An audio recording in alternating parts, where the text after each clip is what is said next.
warahmatullahi wabarakatuh.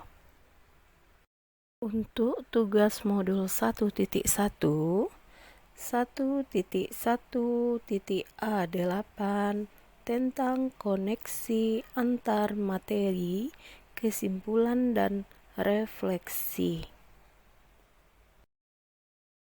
oleh Sisri Lestari SPD SDN 13 Rotan Gatah, calon guru penggerak angkatan 9 09.30 Kabupaten Pasaman, Sumatera Barat. Didampingi oleh fasilitator Ibu Rahmi RT SPD MPD beserta pengajar praktek Bapak Muhammad Adlis SPD. Pemikiran Ki Hajar Dewantara. 1. Pendidikan dan pengajaran. 2. Tujuan pendidikan. 3. Pendidikan yang menuntun. 4. Kodrat alam dan kodrat zaman. Yang kelima, azas trikon. Yang keenam, budi pekerti. Pemikiran Ki Hajar Dewantara. Secara umum, pendidikan diartikan sebagai tuntutan dalam hidup tumbuhnya anak-anak. Maksudnya, pendidikan itu menuntun segala kodrat yang ada pada anak-anak agar mereka dapat mencapai keselamatan dan kebahagiaan yang setinggi-tingginya, baik sebagai manusia maupun sebagai anggota masyarakat. Untuk pertanyaan 1, 2, dan 3 adalah 1. Apa yang Anda percaya tentang murid dan pembelajaran di kelas sebelum Anda mempelajari modul ini? Sebelum mempelajari modul 1.1 ini, yang pertama saya masih sering menggunakan proses pembelajaran yang berpusat pada guru. Yang kedua, saya menggunakan metode pembelajaran ceramah searah sehingga siswa hanya mendengarkan saja. Yang ketiga, tidak memberikan kesempatan siswa untuk bertanya, berpendapat, dan mengembangkannya. Selanjutnya, yang keempat, saya menyamaratakan cara pembimbingan terhadap siswa.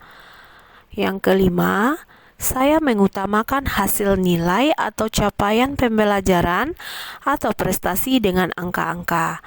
Yang keenam, pengajaran materi harus sesuai dengan waktu yang ditentukan. 2. Apa yang berubah dari pemikiran atau perilaku Anda setelah mempelajari modul ini? Setelah mempelajari modul ini, saya akan merubah pola saya dalam mengadakan proses pembelajaran di kelas yang semula berpusat pada guru, akan saya rubah berpusat kepada anak atau peserta didik.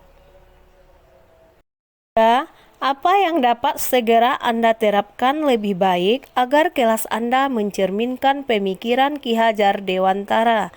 Yang pertama, saya akan memberikan kesempatan kepada siswa untuk bertanya, berpendapat, dan mengeksplorasi kemampuan yang ada pada diri mereka. Yang kedua, saya akan berusaha membimbing dan menuntun siswa sesuai dengan kodrat alam dan kodrat zaman. Yang ketiga, saya memasukkan permainan sebagai salah satu metode pembelajaran di kelas. 4. Saya akan lebih mengutamakan kegiatan proses pembelajaran daripada hasil nilai berupa angka-angka karena dengan mengetahui prosesnya, anak akan lebih mengingat, merasakan, dan dapat menerapkan pada kehidupan sehari-hari mereka.